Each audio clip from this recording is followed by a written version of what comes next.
Good morning, everyone.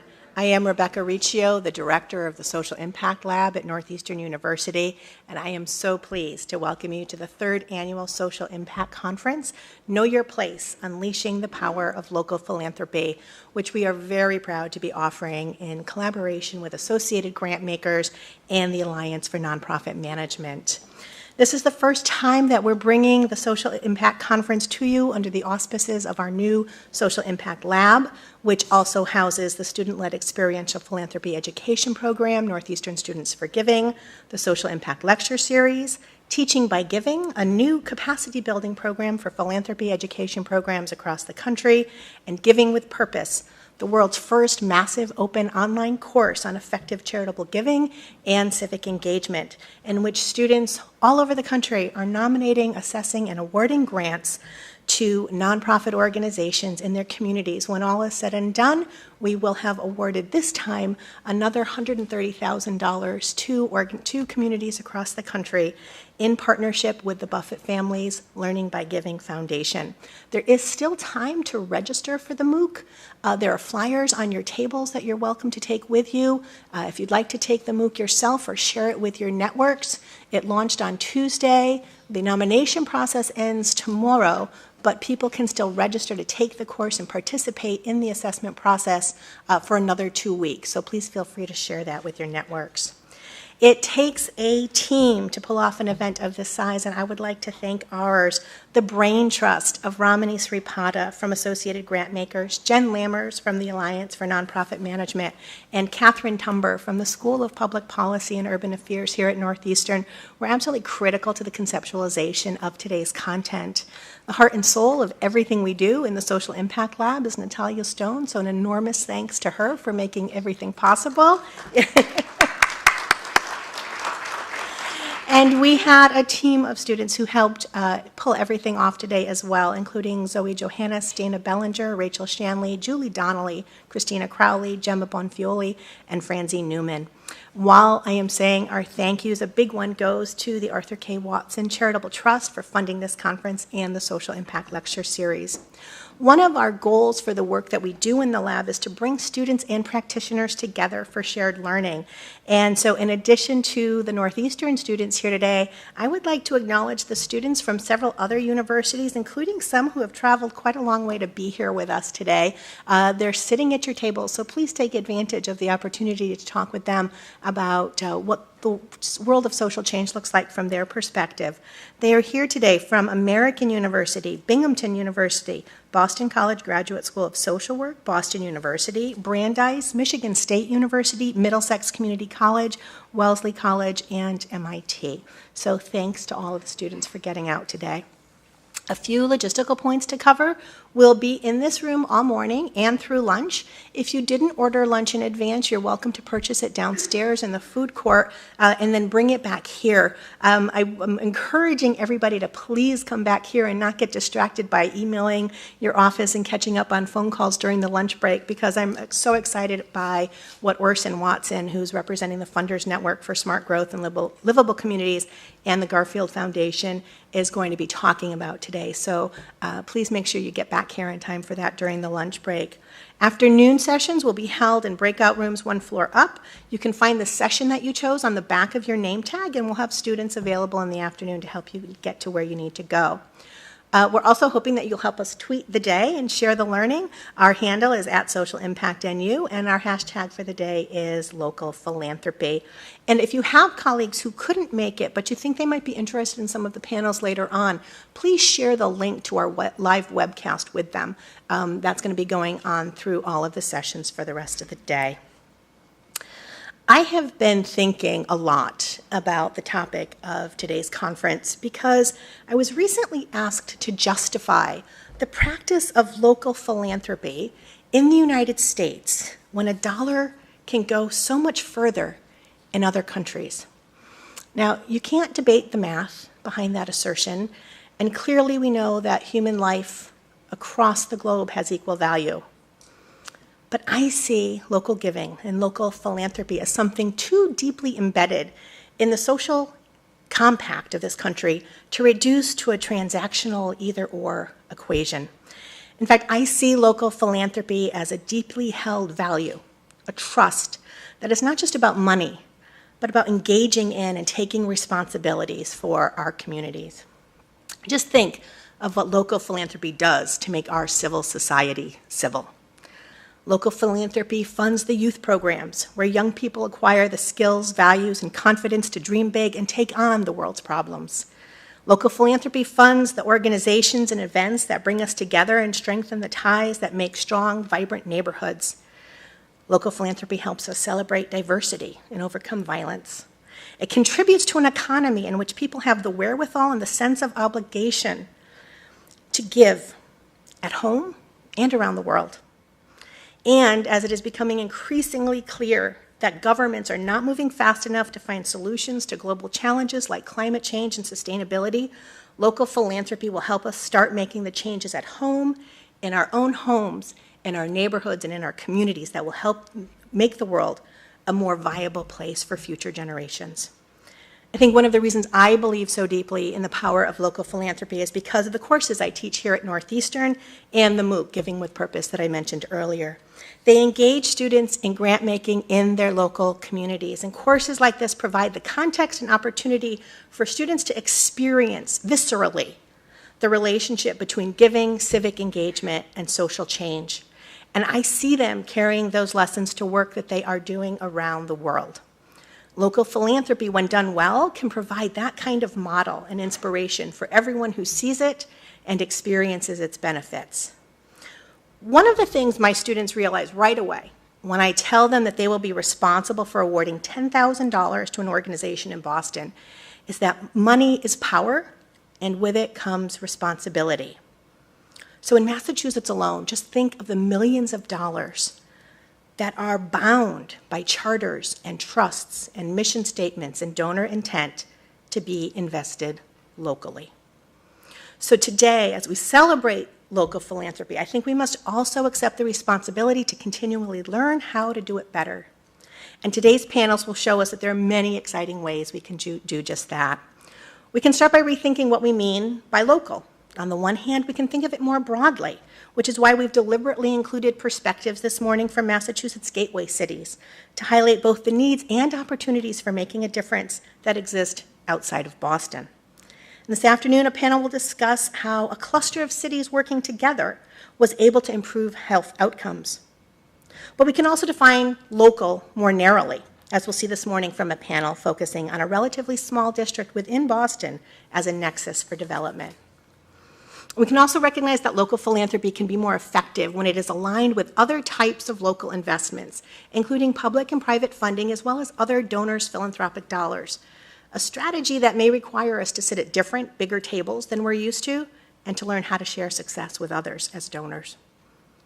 We can reflect on what it truly takes to support collaboration among the nonprofit organizations in our communities. We can own that it takes time and resources to build and sustain the relationships, trust, communication, and administrative support required for organizations to work truly collaboratively. And we can recognize that collaboration is actually undermined when organizations are encouraged to work together 11 months of the year and then have to compete against each other for funding in the 12th. We can cultivate patience by accepting that change is sometimes slow to come, so organizations need us to stick with them for the long haul, to support innovation, but also to recognize that sometimes what works is better than what's new, and that measuring what works needs time and funding. As my students will tell you, I can go on all day about these things, so I'm going to stop here before I get too revved up, and I'm going to introduce our guest speaker, who I'm getting the sign has actually arrived. 2 minutes, all right. So I will get revved up again and continue a little bit longer. Actually, I'm going to start with her biography because it's so impressive, it's going to take me 2 minutes to get through it.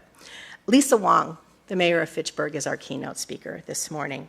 She is currently serving her third time as mayor of the city of Fitchburg.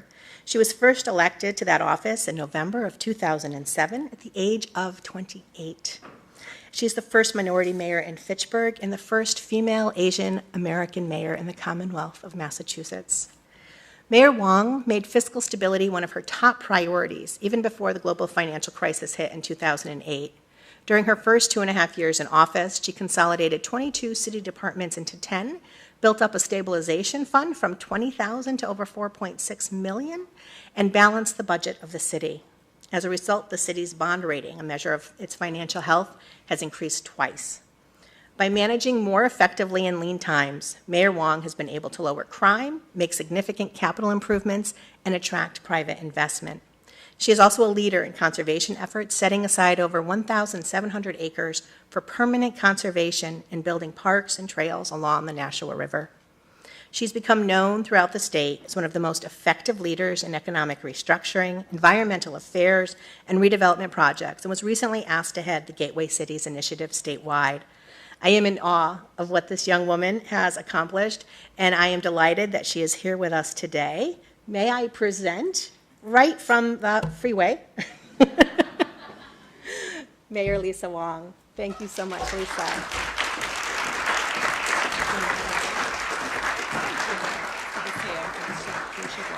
Oh, excellent.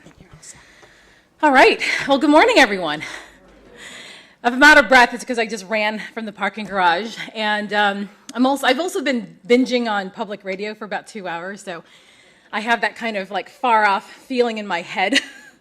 We're talking about Mickey Rourke and essential tremors and far off elections and so on. So that's kind of where my brain is, and I think I'm supposed to speak about local stuff right now. So watch me transition. All right, everyone. And I have to say that, you know, when I listen to public radio and I have a 2-minute commute to work, so you can all hate me, but when I don't have that opportunity a lot to listen to the radio and just to hear what's going on in Boston and around the globe. So it's such a pleasure, and I actually don't mind being in traffic. But I have to tell you that sometimes I get in that mode where when I go on and on about municipal government, and I could talk to you for about 3 days just on potholes. And I think that at this time of year, every one of you is interested in potholes and exactly how they get filled. Sometimes people get that glazed look. I've told people over the weekend as I've gone to various events, I said, if you want to know how potholes are filled, I actually have a photo gallery that I put up on Facebook that shows you the different kinds of patches and when we use them. And believe it or not, a lot of people are very interested in that this time of year. But that kind of discussion about local government and how it affects us, you know, sometimes as somebody who has a degree in international relations, it's kind of weird how we all sort of live in the middle. When we hear about NPR, we hear about all these things. Those are issues that actually affect our very lives, or things that happen certainly in a cosmopolitan state like Massachusetts, and certainly things that happen on the local level. Those affect us each and every day. But how do we get people to have that concentrated focus on these issues so that we can actually work together to get something done? And I think that's the challenge that all of us have here. We're in the people business.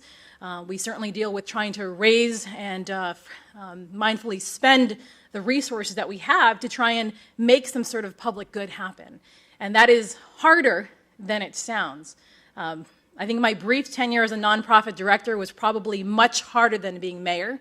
So if any of you work in nonprofits and you think that running for office is some crazy, far-fetched thing, it's a heck of a lot easier than running a nonprofit. So I highly consider all of you to consider that particular field. Now, I don't have to count now, but about 7 years ago when I made that decision to run for office, and I'll be honest, I tried to get other people to run for office, and they said that I was crazy. You know, they said, why in the world would we want to do such a thing? And I thought, well, why wouldn't you want to be in a position where you could have the microphone stuck in your face rather than, in my previous experiences, try and chase the media, try and chase audiences of people. And instead, people want to hear what you have to say about everything, even if it has stuff you don't even know anything about.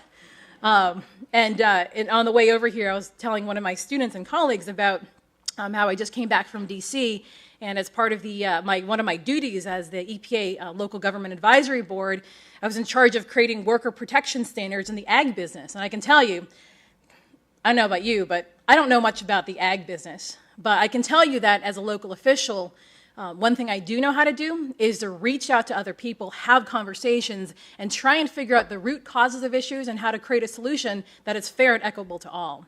And I think that's one of the keys of not only good public service, but good public servants and those exist in any sector, in any person.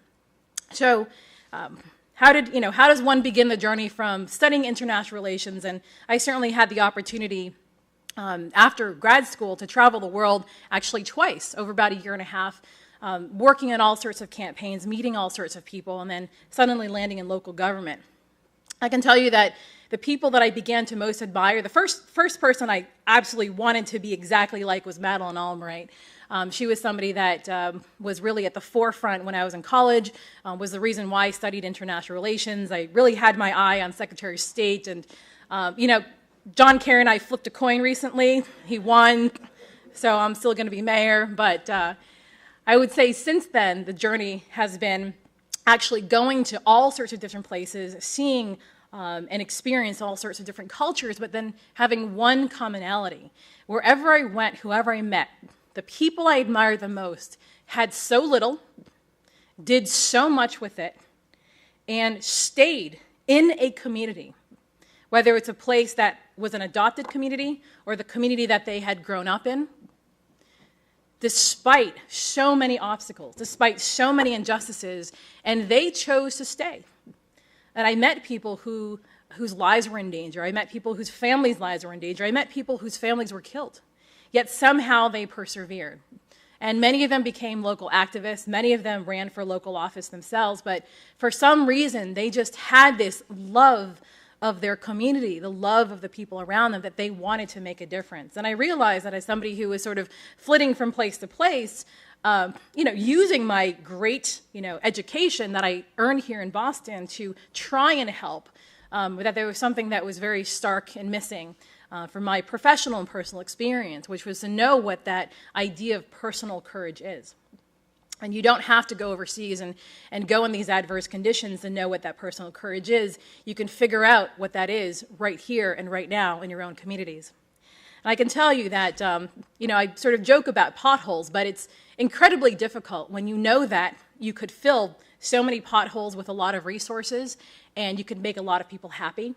But then that takes funds away from other critical needs. That takes funds away from long-term projects you have to make complete streets, to make streets more walkable and safe, to create better parks, to make park improvements, for money that is used for elder home repair, or money that's used to help low-income families, or money that's helped to subsidize people through their winter oil costs. So you know that there's things that you could do very easily, and there are days where I'm tempted. There's days where I'm just saying, let's use every dollar that we have to fill those potholes.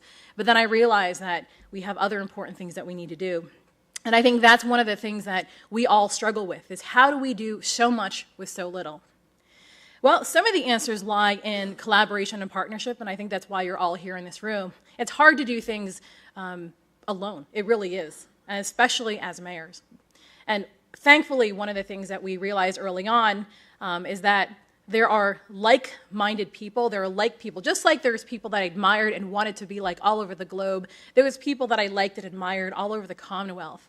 And having the opportunity to reach out to other mayors or other municipal leaders or other nonprofit leaders or business leaders who had the same thoughts that I did, especially in these urban areas, these urbanized areas, these things that we now call gateway cities that are surrounded by suburban areas, often wealthier areas, often where there's so much disparities, not just in income, but also in diversity, in health equity, and so on, just to be able to reach out, 100 miles away, 150 miles away across the Commonwealth and find other leaders who are alike, that was extremely rewarding. Now, the framework to be able to do that, I think that's incredibly important, because there was not a lot of history of, for example, the mayors from Fitchburg and Pittsfield working together. In fact, I've only been to Pittsfield twice, and those were for work. Those were specifically to travel out there to see what kind of things that they were doing so that I could bring those back to Fitchburg and other areas I was working on. But thankfully, there was a lot of other folks in the Commonwealth who had the same idea. There was many different groups who were working on umbrella initiatives. I think one of them was called Middle Cities.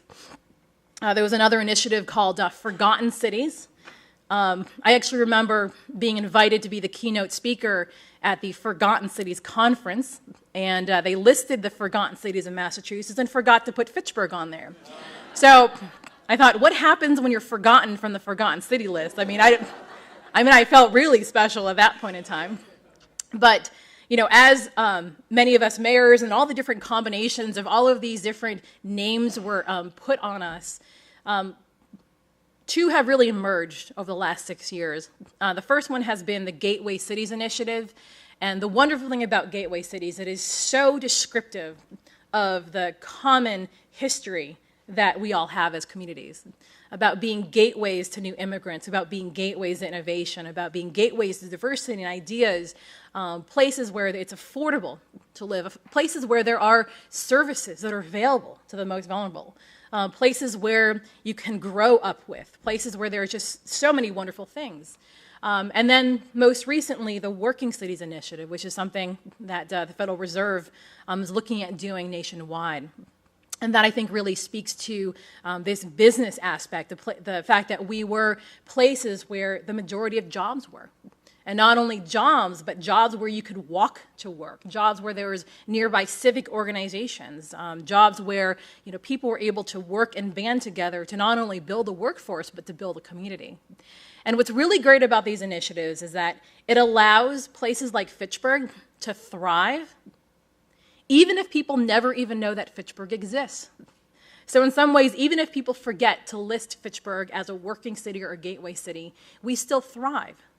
And you think, well, how is that?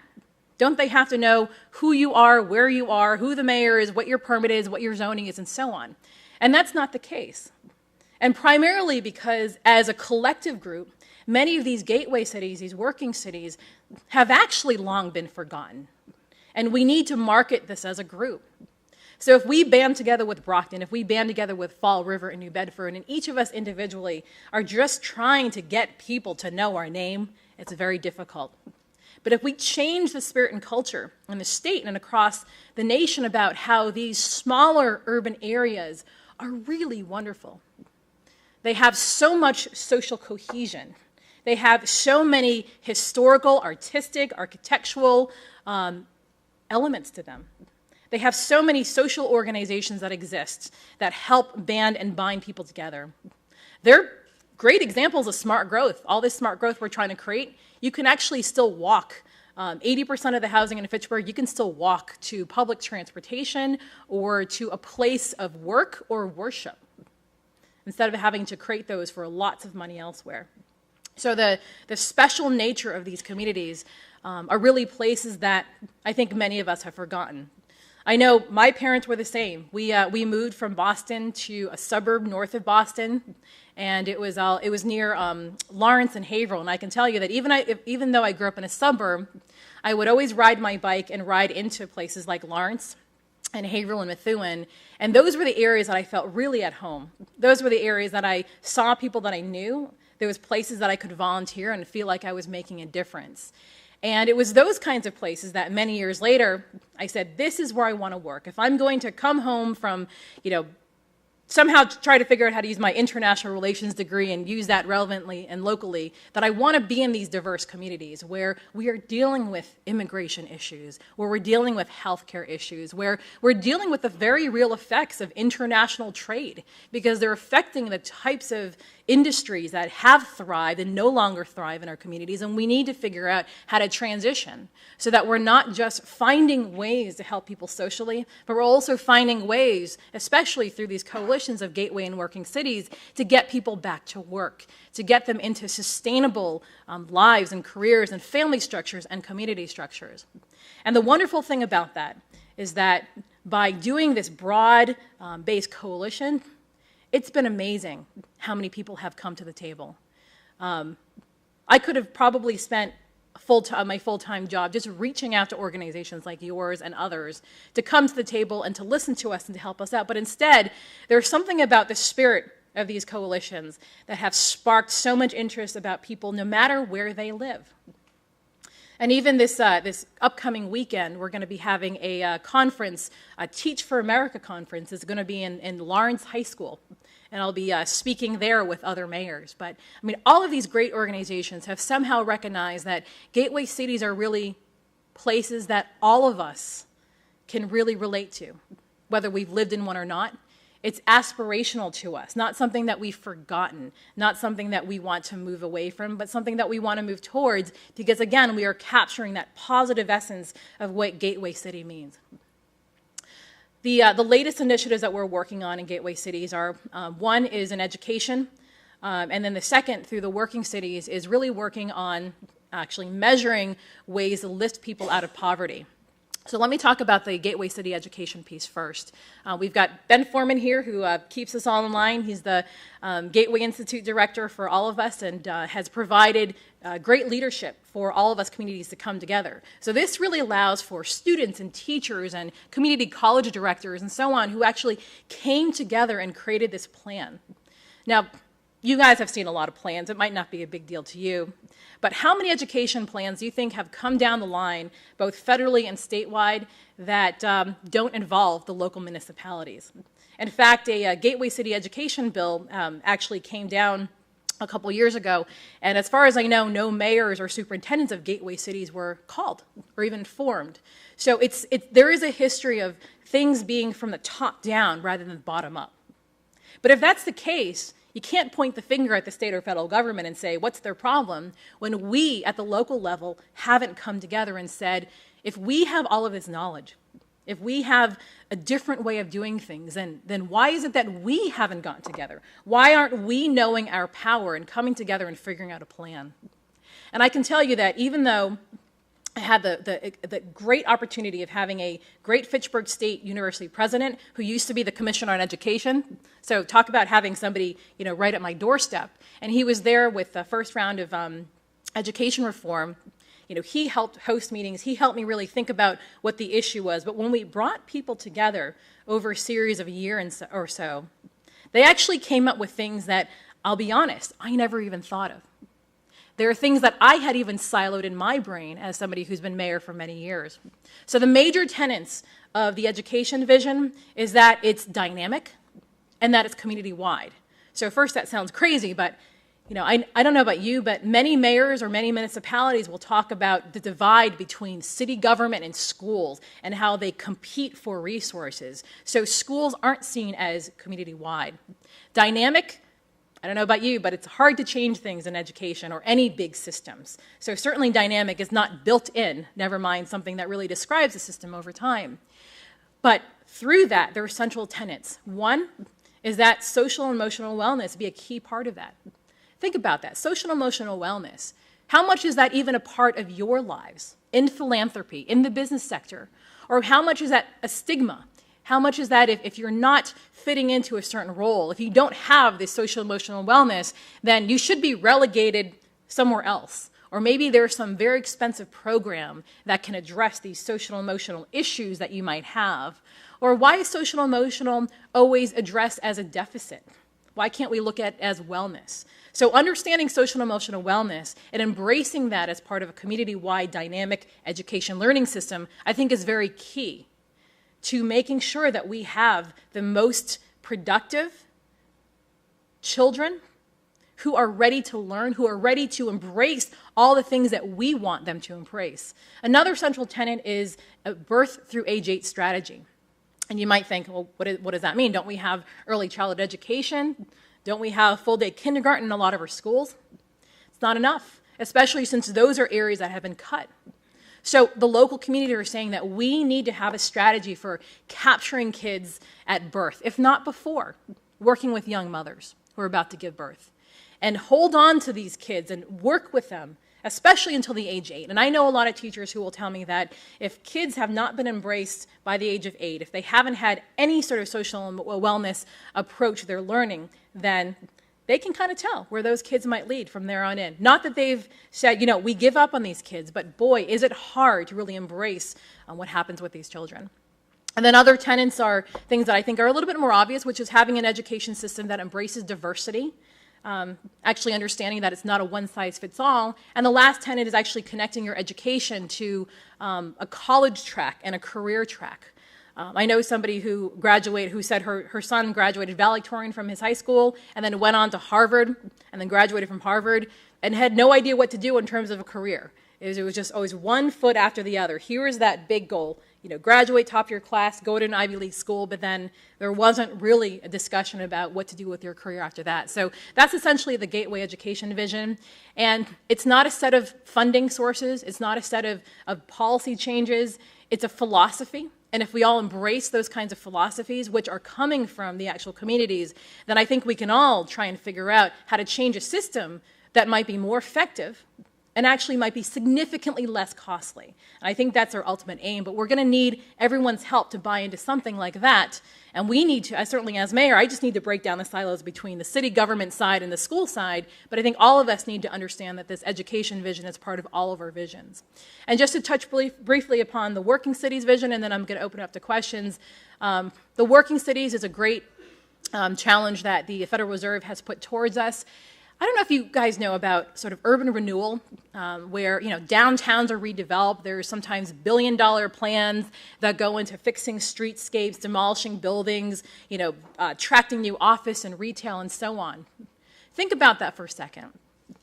A majority of redevelopment that happens, not only in major cities, but in smaller cities like mine, historically, have been things that have been very real estate focused and have been public money being used to subsidize projects that ultimately take a long time, are very costly, do not necessarily focus on changing the industry so that it's a sustainable industries and communities, and really focusing on attracting people with money.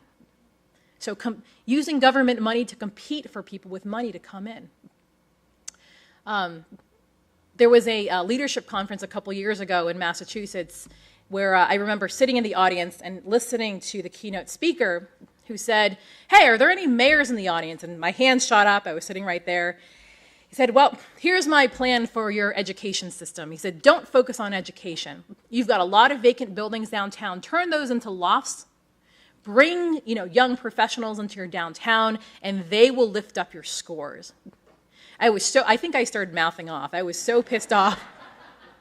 I don't swear that often, and thankfully I happened to be sitting next to a couple people who were actually publishers of some of the sponsors for that group. So they actually allowed me to follow with them and start publishing some of the stuff we're doing around education and so on, and trying to spread the word. But I can tell you it's very difficult to kind of change that system, because I can tell you as a politician, it's very easy to stand up here and say that I filled your potholes. It's very easy for me to tout a beautiful plan with glass office buildings and beautiful housing, and even a plan that includes affordable housing. And creating an affordable housing unit, even in just Fitchburg, will cost us about $350,000 per unit. So I can tell you, there must be a more efficient way to achieve our goals. Creating a sustainable economy where we're lifting people out of poverty. And this is exactly what the Federal Reserve is looking for.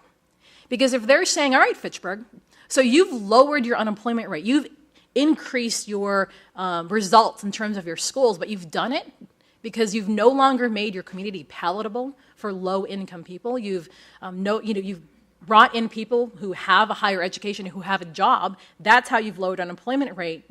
Then you've pushed those people elsewhere. You've also used government money to push those people out elsewhere, and someone is dealing with those social ills. And as a whole Federal Reserve, your unemployment might be lower, but somebody else is going up. We haven't solved the problem. We want you to figure out how to lower unemployment rate by targeting those who are the most poor, lift them out of poverty. And it's amazing how, even as somebody who's been sort of working in this field for so long, as a nonprofit director, as somebody who's worked as an advocate and community organizer, this was the first time that I actually felt seen or heard about these fundamental things, and things that I feel very strongly about. So we're very excited that we've got many more years to work on lifting up gateway cities by talking about how wonderful these urban areas, and not just talking about crime rate and unemployment and other statistics. We're really excited that we're working with the working cities. That's basically asking us, the Fitchburgs of the world, to tell the Federal Reserve what thing that we're doing that has lifted people up out of poverty, how we're going to combine what Fitchburg is doing, what Lawrence is doing, what Holyoke is doing, what Springfield is doing, combine those so that they're part of the economic discussion that we have, and not just a conversation about what do we subsidize and who do we push around and so on. So we're very excited about these initiatives. I hope that many of you in the audience get to know more about these things. We still feel like it's a little bit siloed in our communities. We want to figure out how we embrace the private sector. We want to figure out how we embrace philanthropy. And this is part of the work that we're doing. Lawrence is trying to figure out how to make their schools a central place where businesses and philanthropists can come together, meet students and families, and use that as a central part of changing their economic structure. We in Fitchburg are looking to measure things like social cohesion. By doing that, by actually measuring those great things that we've identified in gateway cities, we're hoping that that will send a strong signal to private investors and philanthropists that places like Fitchburg are a good place to invest. So with all these initiatives combined, I kind of wish I was standing up here with all the different mayors, but we're all very busy, probably filling potholes this time of year. So we're going to take turns reaching out to groups like yours. We thank you so much for having us here, for talking about our dynamic visions. We're here to answer any questions you have. Certainly here to take your business cards and find out ways that we can work together.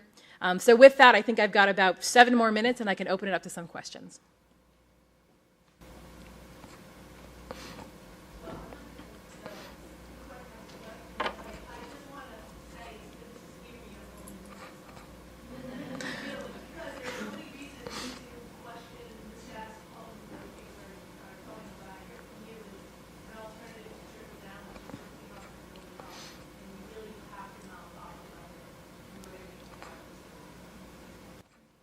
All right, if you guys didn't hear that, she was endorsing mouthing off.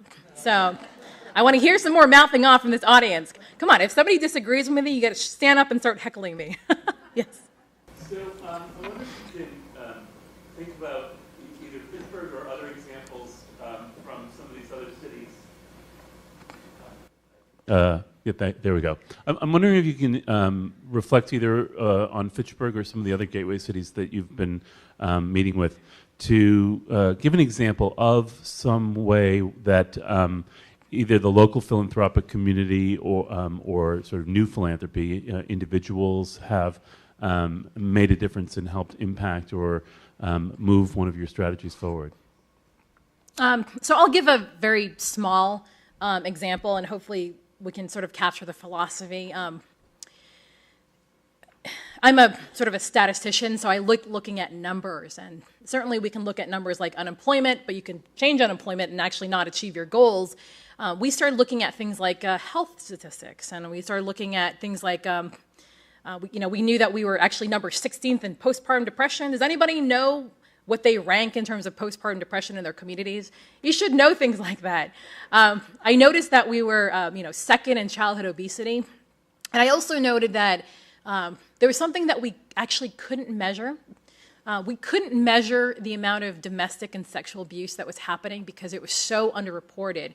So even though we actually made initiatives and very successful initiatives to combat child obesity and to combat postpartum depression, it was a lot more difficult to deal with domestic and sexual violence. We hired a domestic coordinator. We helped get funding and build coalitions. But the most effective thing that we did is actually incredibly profitable. We have an excess. One of my school committee members, who is a young mother, said, what we do have sort of control over is, what happens in the classroom or what happens in the schools during that period of day. And this is our ability to figure out how to provide a safe haven for kids. So she said, if we try to go into schools and we do the typical, we're going to educate you on domestic and sexual assault, we knew that we were going to get a big backlash from parents and teachers and so on. They say, you're going to come in here and teach 7-year-olds about sexual abuse? How in the world are you going to do that? So we said, well, why don't we, I've got a dog, she's got a dog and a cat. We said, why don't we start something called animal care and education? And why don't we start bringing our pets to school and doing some trial projects and figure out how to teach kids how to take care of animals. because they haven't been, they might certainly not learning it at home oftentimes.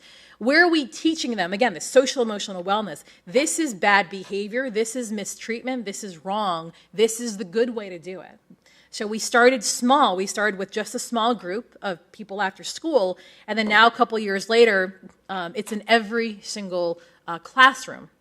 So this animal care and education has grown because hundreds of volunteers signed up within months. All right, you say, all right, folks, who wants to help us combat domestic violence? A lot of hands might come up, but then people don't know what to do.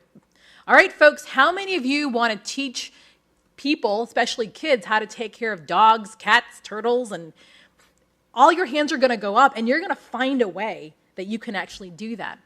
So what's also great is that we get so many volunteers and so many donations that we actually opened up a shelter. We have excess volunteers and excess dog food and donations that we now use our Fitchburg Animal Shelter, then supply a lot of other animal shelters throughout the region. And it's free. There's no staff. It's hundreds of volunteers. It's all sorts of stuff. We're taking care of all sorts of animals. There's stories in the paper every week. But here's the important part. We're teaching every kid what is right and what is wrong. And what happened immediately? The number of kids who were reporting sexual and domestic violence increased dramatically and immediately. So what does that mean? That means that we intervened. And we are able to save a number of kids. Many of you probably know the story of Jeremiah Oliver, the 5-year-old, who was missing for several months before anybody noticed. Well, he had a 7-year-old sister. And she happens to go to one of the schools that we had demonstrated animal care and education. And not that long after, she reported what happened to her brother. Now, I'm not going to go and interview the 7-year-old and say, did you learn about animal care and education, and this is why you suddenly found that this was... I'm never going to really know that, but I know that that is a very typical story about somebody who goes through that, and then soon after reports something that they had not reported for months or for years. So think about that kind of, for the philanthropist, I don't want us to just approach something with money.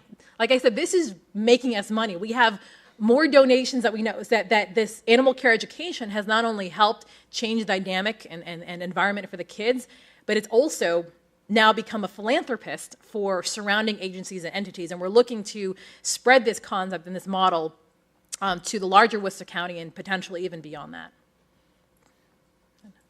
Yes? On that note, you're looking to use it as a model. Have you been able to partner with, being a statistician, with universities or practitioners who can actually begin to do the correlation and track the intervention that you propose and then the resulting outcomes? Because I think that's one thing funders struggle with, is that sounds great and it's a wonderful story, but when we're asked to sort of say what we invested in and how we know that brought about the change we see, we look for that evidence. Have you been able to help produce that? More and more. So the initial statistics that I found out about 6 or 7 years ago when I came to office, I'll have to tell you, I begged and borrowed those resources from Mayor Menino.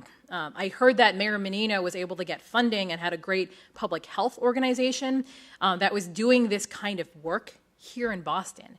And I said, hey, can you include us in some of these grants? And he did. It was very little money. So people from Boston came out to Fitchburg, but again, it wasn't universal. Nowadays, there's some entities like the Health Foundation of Central Massachusetts, but they only fund 5 or so projects every year. So there certainly isn't enough. And where this is important, like we partner with the Robert Wood Johnson Foundation. These grants that we have, whether it's via Boston, whether it's things in Worcester-based or things that are national-based, we use those primarily to measure things. The Fun in Fitchburg model is all about creating a fun community. That's how we've been able to lower childhood obesity. We had some of the largest drops in childhood obesity in the last couple of years, not by spending money on actual programs, but by spending money on measuring so that we could then message and market ways to make the community fun, which then we measure how that impacts child obesity, and it's been very pervasive because everybody wants to have fun. And it's again, a very similar model to animal care and education is figuring out how to measure things and then figuring out how to get stuff done even without the funding. We do that all the time, But not every case do we have the ability to fund and measure. And that's why it is so important. This is why the work of gateway cities and working cities is so important, because they have that staff that really helps to do that. So that is an area that I would say, I would actually say for all of you to look at funding, measuring these things so we can figure out how to have common outcomes that have results. Yeah, one last question. Thank you, Mayor Wong, for attending this event today, and I appreciate your comments about gentrification. I think that that's very important. I wanted to ask you, could you tell us some of the distinctions that you have between being an executive director and the mayor? I know you said it was a more difficult job, and how did that job prepare you for being mayor? Are you saying being executive director of a prior organization and how that prepared me for being mayor? So this isn't the case in every town, but we've got a strong mayor form of government. So, 60 to 80 hours of my week is easily taken up by personnel issues, by funding issues, budgeting, paperwork, bureaucracy. So I hate to say, being the executive director, you get to do all those fun things. So there really was not a learning curve in doing that. The biggest learning curve for me was actually learning how to mouth off. A lot of us I was very vocal as an activist. If I'm a human rights activist and there's a cause, I am like a dog with a bone.